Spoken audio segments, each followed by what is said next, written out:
Seja bem-vindo ao consultório do Porto Canal. Espero que tenha tido um ótimo Natal. Estamos então de regresso para este que é o seu programa de saúde. É uma tarefa instintiva, mas ao mesmo tempo é um processo de aprendizagem. Hoje vamos falar de amamentação. O sucesso materno depende muitas vezes de cuidados específicos que podem ajudar a contornar eventuais problemas e dificuldades. Neste programa vamos então esclarecer as principais dúvidas que inquietam todas as mulheres quando chega então a hora de amamentar. É a minha convidada nesta primeira parte, Joana Freitas, é conselheira em aleitamento materno. Muito bem-vinda, muito obrigada por estar connosco aqui neste nosso consultório. Antes de darmos então início a esta primeira parte, relembro os telespectadores que podem participar na segunda parte deste programa. Hoje, para tirarem dúvidas sobre oftalmologia, vou então receber na segunda parte o Dr. João Paulo Macedo. Para participar, deve ligar o 229538525. Se preferir,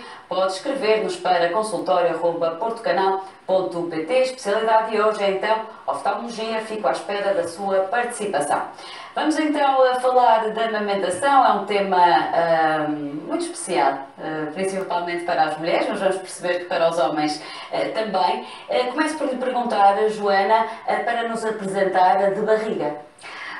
O De Barriga é um projeto de vida, em primeiro lugar. É um espaço onde eu tentei reproduzir tudo aquilo que durante a minha própria gravidez eu encontrei e que foi fundamental para o sucesso do meu processo de maternidade, e onde eu procurei colmatar algumas lacunas que senti nesse momento. Sendo que a principal foi um pouco chegar a casa, ter a mala, o bebê e não ter a enfermeira, e sentir-me um pouco sem chão, aquele suporte no pós-parto. E julgo que o De Barriga nesse aspecto responde muitíssimo bem. Pelo menos o feedback é extremamente positivo e tentamos dar o nosso melhor a cada dia. Portanto, pretendem ajudar, principalmente na primeira gravidez, que é que, obviamente, quando tudo é novidade, não é? Nós estamos, diz que não há manuais para mães, porque de facto ninguém está preparado para o que vem. Nunca estamos, mas curiosamente o nosso público, quando repetem a gravidez, por norma repetem as visitas, porque de facto o De Barriga é uma segunda casa. Eu costumo dizer que o cordão umbilical se corta no momento do parto relativamente ao bebê, mas permanece sempre em relação ao De Barriga, e isso é extremamente gratificante, portanto, a sensação do dever cumprido. Se os nossos telespectadores estiverem curiosos para conhecer este projeto, onde é que podem encontrar informação? Podem encontrar informação através da internet, no nosso site www.debarriga.pt. Obviamente, presencialmente nas nossas instalações, estamos junto ao Hospital da Pelada, é o único hospital que não tem partos. Portanto, Rua Sarmento Beiras, número 339, e estamos abertos de segunda a sábado, das 10 às 20, portanto um horário bastante alargado. Certo. www.debarriga.pt, então, para mais informações. Vamos então perceber, Joana, porque é que é tão importante o leite materno? É insubstituível, eu diria. O leite materno é único, é leite de humano para humano, isto em primeiro lugar, portanto, obviamente que tem que ser o mais adequado para o nosso bebê.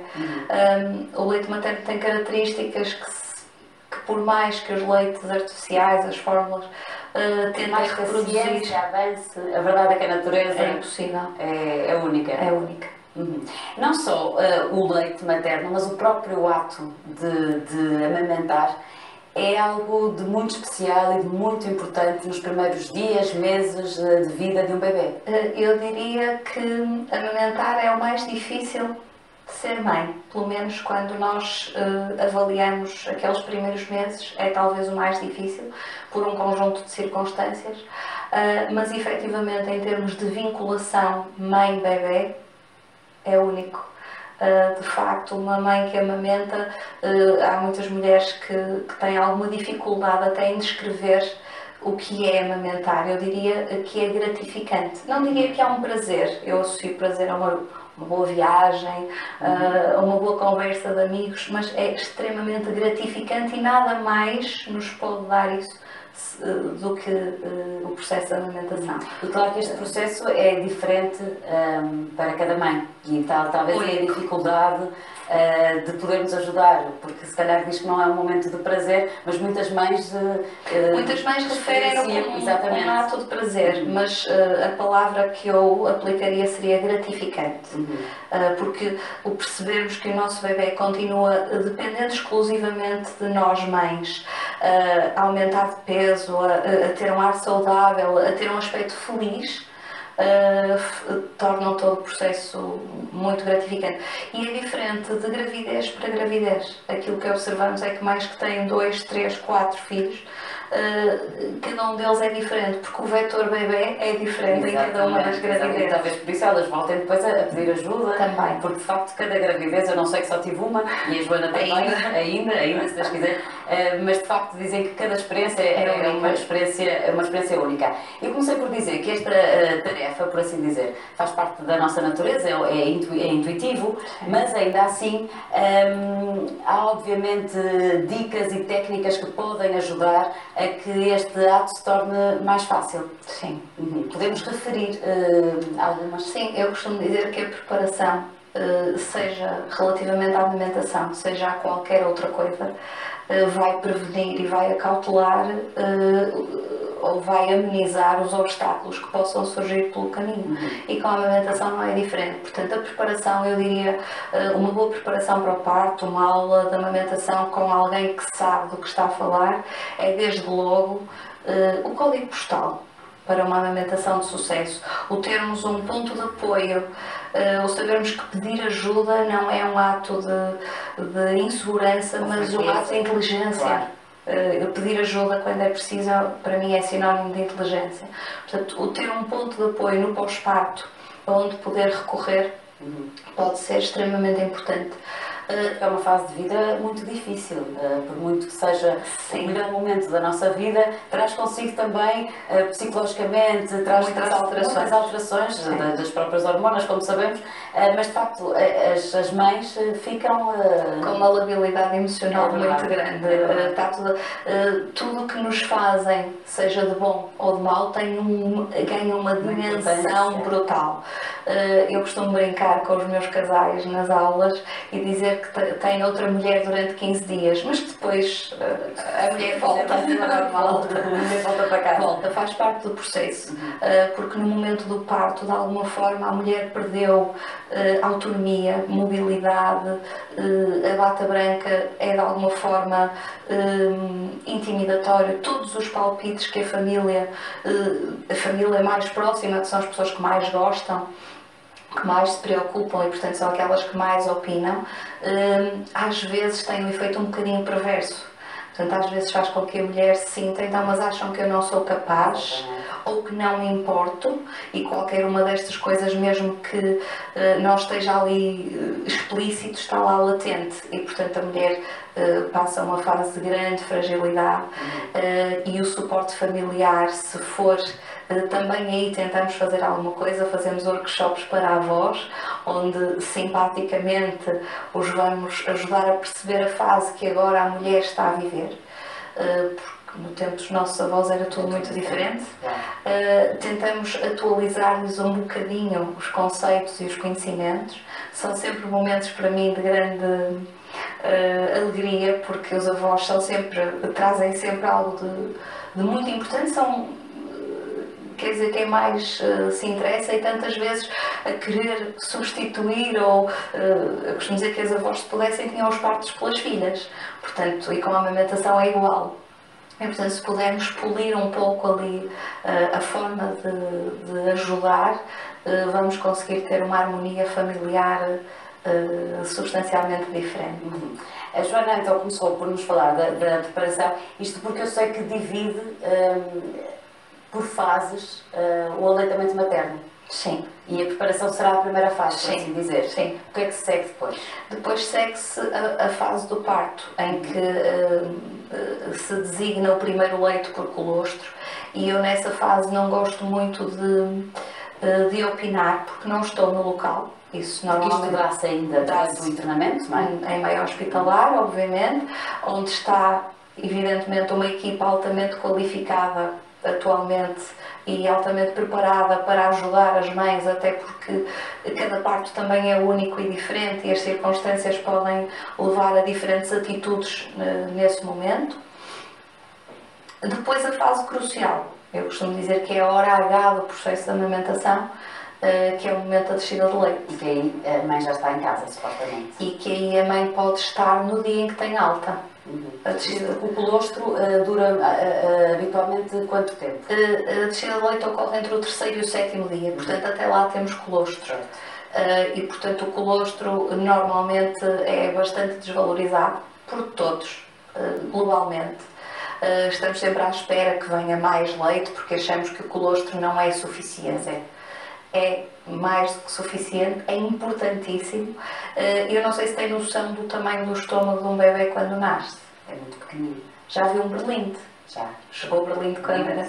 É o tamanho do estômago do bebê quando eles nasce. não precisam mais do que aquilo que a natureza lhes dá. Portanto, perfeitamente adequado ao colostro. Depois, no momento da descida de leite, entre o terceiro e o sétimo dia, temos um estômago do tamanho daquele berlinde maior que todos gostávamos de conquistar. E depois, mais ou menos pelo 10º dia, o estômago do bebê tem o tamanho de uma bola de ping-pong. Portanto, a mãe natureza adapta-se e adequa-se àquilo que a mãe, no fundo, pode proporcionar. Portanto, o momento da descida de leite, digamos que é o momento das grandes dúvidas, das grandes angústias e tantas vezes o momento de abandono. As histórias são muitíssimas, mas as mulheres, por falta de informação, por falta de preparação, tantas vezes têm que recorrer a um serviço de urgência com a mama extremamente cheia, encaroçada, com dor, com ferida, portanto, tudo fatores que são extremamente desmotivadores do processo de amamentação. E é isso que eu, no percurso da preparação, procuro evitar que aconteça. E como é que isso se faz? Como é que se pode evitar? Devemos cuidar da mama. Essa é logo a primeira coisa. Portanto, se queremos que ela seja o primeiro biberão do bebê, devemos obviamente cuidar dele. Não é depois de darmos o primeiro biberão que vamos comprar os apetrechos e as coisas. Portanto, relativamente à mama é exatamente a mesma coisa. Portanto, um bom sutiã de suporte, um sutiã que esteja a trilhar a mama, que tenha uns aros a ferir, que seja pequeno, que não é seguramente confortável desde logo. Um bom sutiã de suporte. Saber que a mama, enquanto durar o processo de amamentação, não deve estar em contacto direto com o sutiã, porque nós também não esfregamos a tetina do biberão em lado nenhum. Portanto, os poros vão dilatar, vai ser possível que entre bicharada de uma forma mais fácil, portanto devemos proteger. Aquilo que recomendamos são, há muitos termos há quem chama arejadores de mamilos, o termo técnico é concha protetora de mamilos gretados, porque há uns tempos atrás utilizava-se muito mais só quando havia a situação de ferida e não como uma atitude preventiva. Portanto, que é algo que permite, porque o ideal, se formos aos primórdios, é que a mãe manda ao léu. Claro. Mas não temos circunstâncias, como é evidente, para o fazer. Portanto, utilizar aquilo que chamamos a concha protetora de mamilos gretados. Dar de mamar com muita frequência. Isso é muito importante. É fundamental. Porque se cada mamada faz despoltar no cérebro a produção de leite, isto de uma forma muito simples, não vamos aqui entrar na prolactina, na ocitocina, pronto, seria muito técnico, mas se cada vez que o bebê mama, o nosso cérebro está a processar a informação e a dizer é preciso alimento, vamos produzir leite, se eu estiver muito tempo sem dar de mamar, a minha produção vai baixar. Mas o cérebro já recebeu a informação. Por outro lado, o cérebro já recebeu a informação para produzir e, portanto, também corremos o risco, como eu costumo dizer, de transformar as nossas maminhas em pacotes de leite. E os pacotes de leite ficam de tal maneira cheios, portanto, houve ali um estímulo e eles encheram de tal maneira que o bebê, porque é recém-nascido, estamos a falar de um bebê entre os 3 e os 7 dias de vida, pode não ter força para esvaziar. Basicamente, uma mama demasiado cheia para o bebê, como para nós, tentarmos beber um sumo de laranja pela palhinha e termos lá a polpa da laranja. E essa é a dificuldade, claro. Portanto, o bebê... E o que é que a mãe deve fazer para esvaziar essa maminha? Dar de mamar com frequência é sempre a regra número 1. Se sentir que de facto a mama está a encher demasiado, a ficar quente, pode até sentir febre, tentar drenar manualmente o mais possível. Portanto, tentar tirar massajar, fazer a expressão manual. O chuveiro de água quente também ajuda a deslaçar o leite, a fazê-lo correr. Embora, de alguma forma, também tratando-se um pouco de um processo inflamatório, podemos também recorrer ao frio. Portanto, o jogo entre o quente e o frio, em função daquilo que a mãe sentir como mais confortável, é o ideal.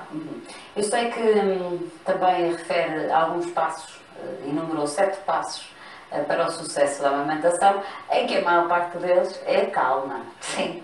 Isto escrito é muito fácil, depois na prática às vezes não é assim tão simples. Porquê é que é importante uma mãe ter calma? Porque quando nada funciona, essa é a única âncora que temos. O que é que eu digo sempre às mães, o que é que espera dos seus pais? Que sejam o seu porto de abrigo, que lhe transmitam segurança. Portanto, se vai transmitir ao bebê inquietude, não vai ajudar, não vai facilitar em nada. E eles sentem. E de que maneira? E de que maneira? Às vezes uma mãe ansiosa com um bebê nervoso, ansioso no colo, eu digo, deixe que eu acalmo. E ele no meu colo cala-se. E eu costumo dizer, sabe, é que eu não estou preocupada se ele chora ou não. Claro. Não é meu. E as mães percebem. Portanto, se tivermos calma, tudo vai ter muito mais probabilidade de funcionar bem. Portanto, a calma é a chave, é parte da chave. Às vezes não chega só por si, mas vai obviamente ajudar muito. Idealmente, Joana, até quando é que uma mãe deve dar de mamar?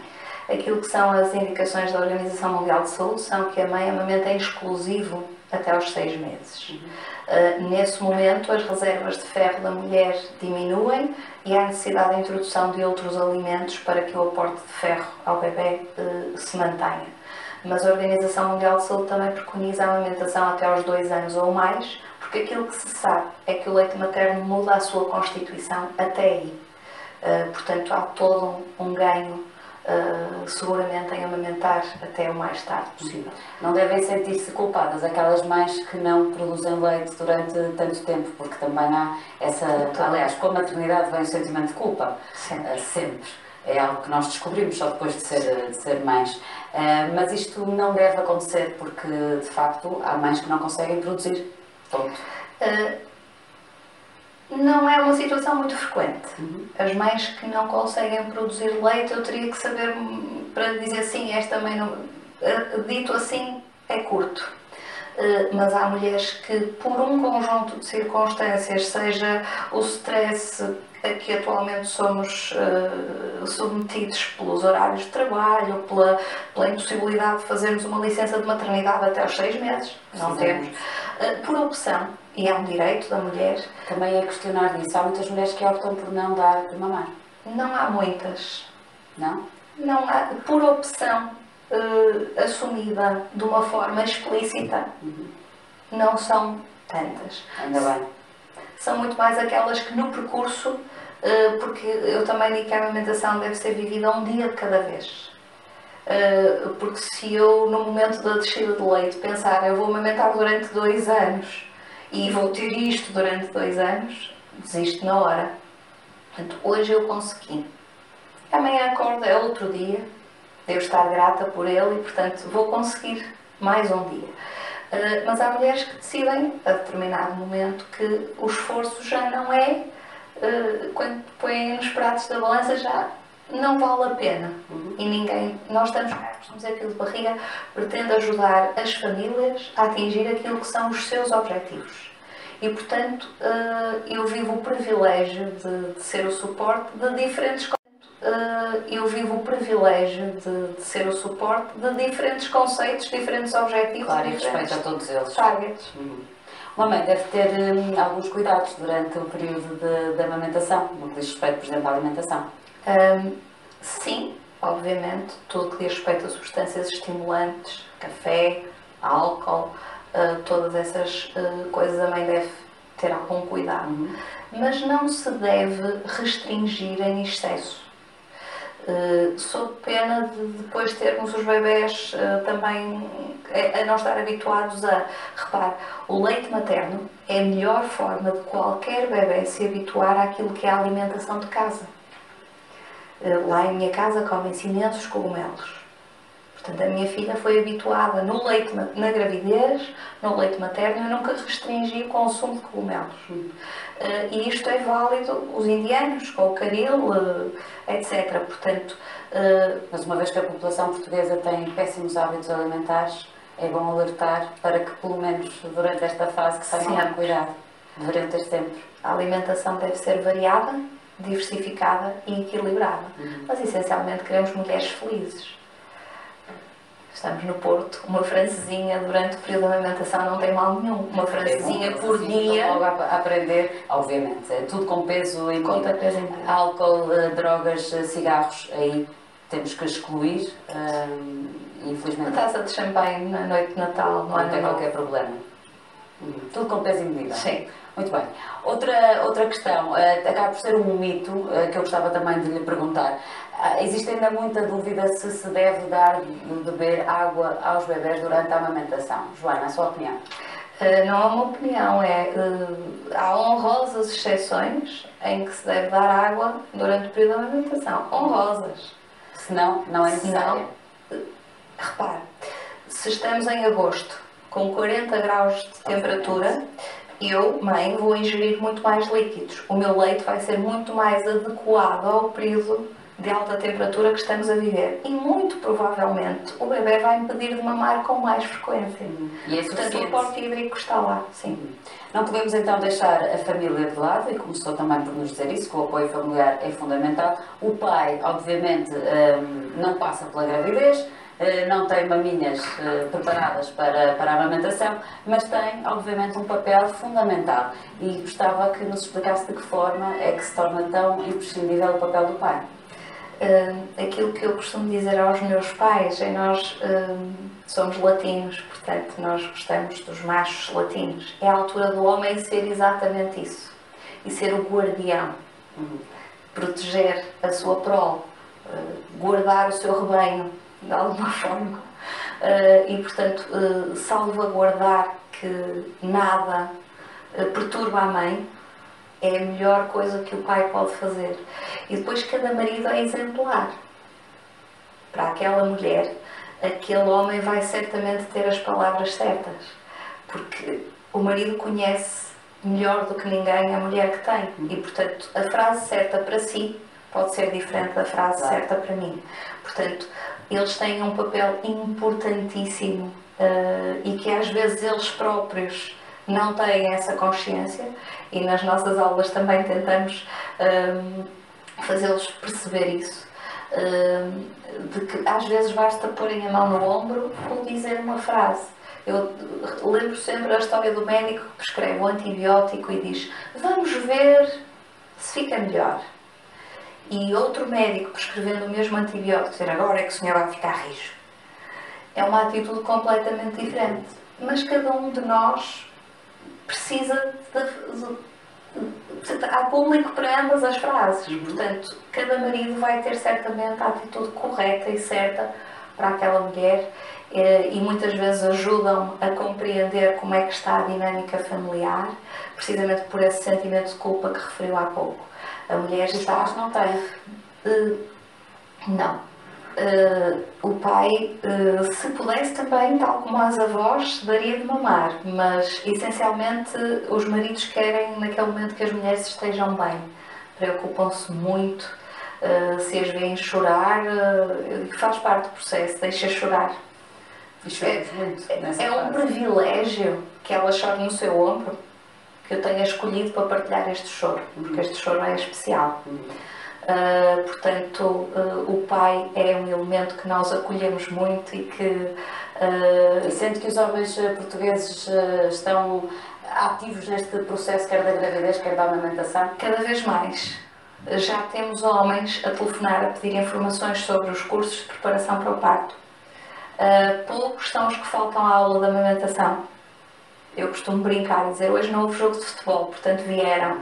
Isso hoje já não vale muito, que as mulheres estão cada vez mais adeptas do futebol também. Também gostamos de nos divertir. Joana Freitas, é o ponto final na nossa conversa. Muito obrigada por ter estado connosco. Vou então relembrar que se quiser mais informações sobre o De Barriga deve então aceder ao www.debarriga.pt. Assim, não é, Joana? Muito obrigada pela sua presença. Muito obrigada. Desejo-lhe um ótimo